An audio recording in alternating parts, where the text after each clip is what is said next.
First ever factory outlet Mukunda jewellery అన్ని బ్రాంచ్లలో Christmas and new year సందర్భంగా ఎన్నో ఆఫర్లు. త్వరలో జూబ్లీ హిల్స్ బ్రాంచ్ ప్రారంభం. చలసాని శ్రీనివాస్ గారు, ఇప్పుడు ఆంధ్రప్రదేశ్లో జిల్లాల విషయంలో, జిల్లా కేంద్రాల విషయంలో కావచ్చు, జిల్లాల విషయంలో కావచ్చు, కొత్త జిల్లాల విషయంలో చాలా వివాదాలు జరుగుతున్నాయి, ఉద్యమాలు కూడా జరుగుతున్నాయి. ఉదాహరణకు మనం తీసుకుంటే అన్నమయ్య జిల్లా, సత్యసాయి జిల్లా కేంద్రం విషయంలో, రాజంపేట కేంద్రంగా ఇవన్నీ కూడా జరుగుతున్నాయి. అంటే సైంటిఫిక్గా జరగలేదని మీరు అనుకుంటున్నారా? మీ అబ్జర్వేషన్ ఏంటి? సైంటిఫిక్గా, నియోజకవర్గ సైంటిఫిక్గా అసలు జరగలేదండి. ఇవాళ కూడా ఇప్పుడు ఆయన మార్చుకునే పద్ధతి ఉంటే కొన్నాళ్ళకి మార్చుకోవాలి డీలిమిటేషన్ అయిన తర్వాత.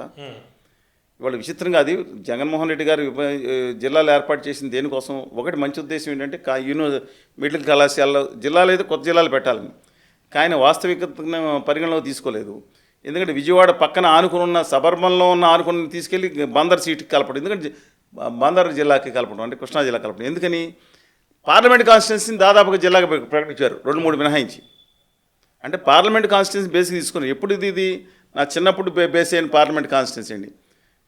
ఇప్పుడు ఆ తర్వాత నగరాల్లో జనాభా పెరిగింది కదండి, ఆ విధంగా తీసుకోవాల్సింది. రెండోది, రంపచోడవరం జిల్లాని మీకు తెలుసండి బైఫర్కేషన్ చేయటం అనేది. ఎందుకంటే ఎక్కడుంది, ఎక్కడ భద్రాచలం దగ్గర ఉన్న ఏటపాక ఉంది, ఎక్కడ పాడేరు ఉంది.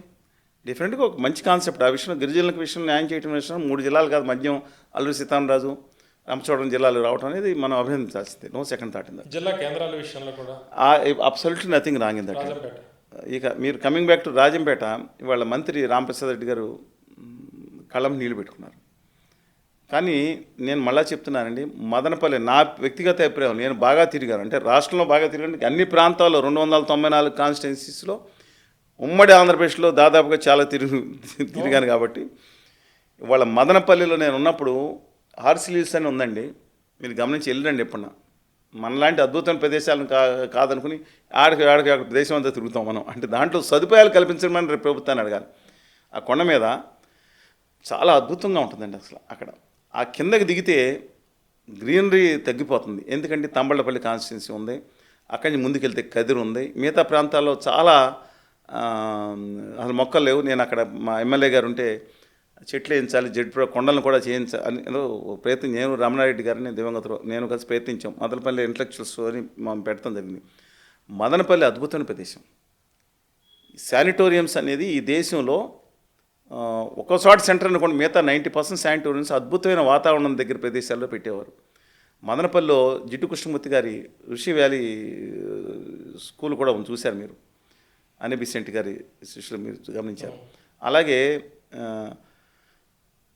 అక్కడ శానిటోరియం ఉంది. ఇప్పుడు తెలంగాణలో అనంతగిరి అని కొండలు ఉంటాయి, వికారాబాద్ శానిటోరియం పెట్టారు. అలాగే అక్కడ కూడా పెట్టారు. అక్కడ రవీంద్రనాథ్ ఠాగూర్ గారు వచ్చి అక్కడ ఉండి వారి మిత్రులకి కొంచెం బాగున్నప్పుడు వచ్చి ఈ జనగణమన అక్కడే వాళ్ళ ఒక గీతాలాపన కింద వచ్చేటట్టు ఆయన మాట్లాడిన విషయం. మదనపల్లి ఇన్స్టిట్యూట్ ఆఫ్ టెక్నాలజీతో 3 ఇంజనీరింగ్ కాలేజెస్ ఉన్నాయి అక్కడ. అది చాలా గొప్ప ప్రదేశం. దేవుల సొసైటీ ఒకటి ఉంది దాంట్లో కూడా. అది దక్షిణ భారతదేశంలో largest revenue division. It was in 2014 was there. మళ్ళీ రిపీట్ చేస్తాను, దక్షిణ భారతదేశంలో అతిపెద్ద రెవెన్యూ డివిజన్. జిల్లాకి అయ్యే అన్ని అర్హతలు ఉంది ఆ మదనపల్లి. మదనపల్లికి ఇంజస్టిస్ జరిగింది ఇంతకుముందు గవర్నమెంట్లో. నేను ఖచ్చితంగా దాని మీద వాట్ ఎవర్, నేను రాయచోటికి వెళ్ళాలని నన్ను ఏమన్నా నిలదీసినంత ఇబ్బంది పడినాం. ఖచ్చితంగా మదనపల్లి జిల్లా కేంద్రంగా కావాలని చెప్పి ఇవాళ. కానీ రాజంపేట నెక్స్ట్ రాజంపేట ఉంటుందండి. రాజంపేట పార్లమెంట్ సీట్ ఉంది. అక్కడ గడ్డికోట శ్రీకాంత్ రెడ్డి గారు తన పర్సనల్ ఇన్ఫ్లుయెన్స్తో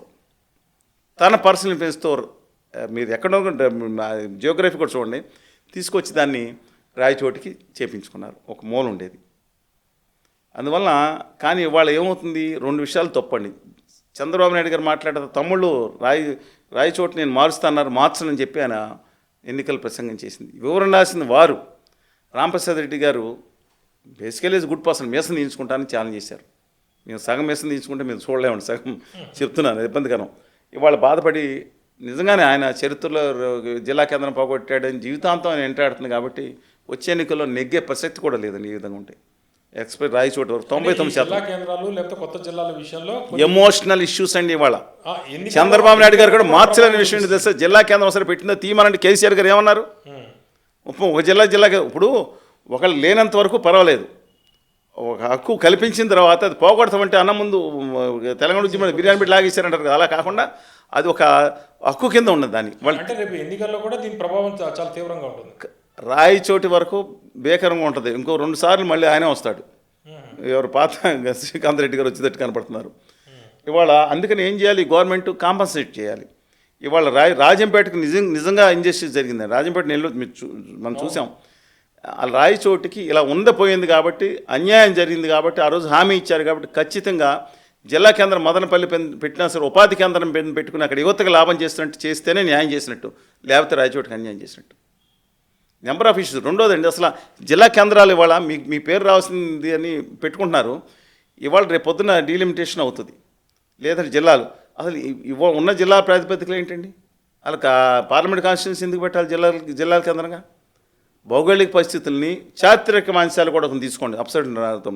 ఇప్పుడు గూడూరు ప్రాంతం నెల్లూరులో ఉంది, చాలా మమేకం ఉంటుంది. మిగతా కొన్ని నాయుడుపేట యువతల ప్రాంతాలు కూడా నెల్లూరు జిల్లా అంటేనే స్పైస్. నెల్లూరు ఒక బ్రాండ్ అండి. ఆ గోదావరి జిల్లా 2 ఎలా బ్రాండు, నెల్లూరు జిల్లాలో బ్రాండ్ అది. మీకు ఆశ్చర్యపోతారు, నెల్లూరు జిల్లాలో సంబంధించిన వాళ్ళు ఈ పార్లమెంట్లో 10 మంది ఉండేవారండి. జిల్లాకు ఒక ఎంపీ ఉండేది. మీరు నమ్మట్లేదా? బట్టిండాకు ఉంది. ఒక నెల్లూరు జిల్లాకు ఉండేది ఒక ఎంపీ అయితే 10 మంది సిట్టింగ్ ఎంపీలు ఉండేవారు. ఇప్పుడు కుస్వామి గారు ఉండేవారు, పి మధు గారు సింగిల్ టైంలో ఏకటైంలో మధు గారు సిపిఎం ఎంపీగా ఉన్నారు రాజ్యసభ. నేదురుమల్లి జనార్దన్ రెడ్డి గారు ఉన్నారు, సుబ్బరామరెడ్డి గారు ఉన్నారు.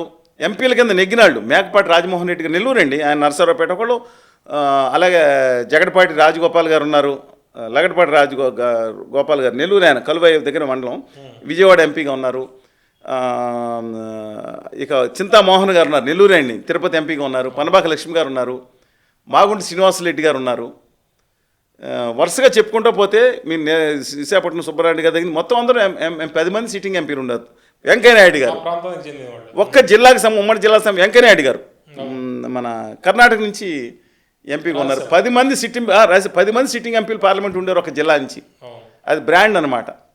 అందువల్ల ఇవాళ నెల్లూరు కొంచెం దెబ్బతింది. ఇప్పుడు మా గోదావరి జిల్లా అనుకోండి, పశ్చిమ గోదావరి జిల్లా రాజధాని అనుకునేవాళ్ళం. మాదైతే మా గోదావరి జిల్లా రిటర్న్ అయింది, ఏలూరు జిల్లా హేలాపూర్ జిల్లా అయింది. సరే వాట్ ఇట్ మేబీ. ఇప్పుడు కృష్ణా జిల్లా ఉందండి, ఎన్టీఆర్ జిల్లాగా పేరు మార్చారు. అది పుట్టింది ప్రాంతం ఏదైతే నెమ్మకూరు ఉందో అది కృష్ణా జిల్లాలో ఉంది. మరి దానికి కలపాలి ఎంత దూరం అండి, 10 కిలోమీటర్లు లేదు. ఎన్టీఆర్ జిల్లాలో ఎన్టీఆర్ గారు పుట్టిన ప్రాంతం లేదు.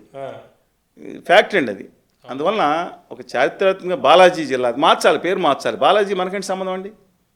అలా బాలాజీ అనేది హిందీ ఉత్తరాది బ్యాచ్ పెట్టుకుని పేరు అది. వాళ్ళే ముద్దుగా పిలుచుకుంటారు, గౌరవిద్దాం. కానీ వెంకటేశ్వర స్వామి జిల్లా అని పెట్టుకోకుండా బాలాజీ జిల్లా ఏంటి, జీ అని ఎక్కడి నుంచి వచ్చింది, ఏ పద్యాలం అది? ఆ గట్టిగా మాట్లాడితే ఆంధ్రప్రదేశ్ పేరే మార్చాలి. జోక్ చేయట్లేదు నేను. తమిళనాడు తర్వాత మద్రాసు నుంచి మార్చుకుని తమిళనాడుగా పెట్టుకున్నారు, మైసూరు మార్చుకుని కర్ణాటక పెట్టుకున్నారు, కేరళ ఇన్హెరెంట్గా మలబార్ నుంచి కేరళ ఉంది. ఈ మనం గోవింద వల్లభంత్ గారు ఎవరు మన 2 దెబ్బలాడుకుంటుంటే ప్రదేశ్ అనేది తీసుకొచ్చి ఉత్తర భారతదేశ పదం తగిలిచ్చారు మనకి. ప్రథమావిముక్తి మన అజంతా భాష లాంటి మన తెలుగు భాష మామూలుగా మీకు సందర్భం వచ్చింది కాబట్టి మాట్లాడుతున్నానండి. అదే అందుకని నా ఉద్దేశం ప్రకారం వాళ్ళ జిల్లాలు కూడా మళ్ళీ రీఆర్గనైజేషన్ చేయాల్సి ఉంటుంది. కానీ ఒక జిల్లా హక్కు ఇచ్చింది, అది పోతే ఎవరు ఒప్పుకుంటారండి? ఇప్పుడు మాకు భీమవరం అన్నారు, నరసాపురం గొడవ అవుతుంది. మాకు జిల్లా కేంద్రం దూరంగా ఏలూరు వెళ్ళాలి. మళ్ళీ ఇప్పుడు ఏలూరు పోండి అంటే ఊరుకుంటారా?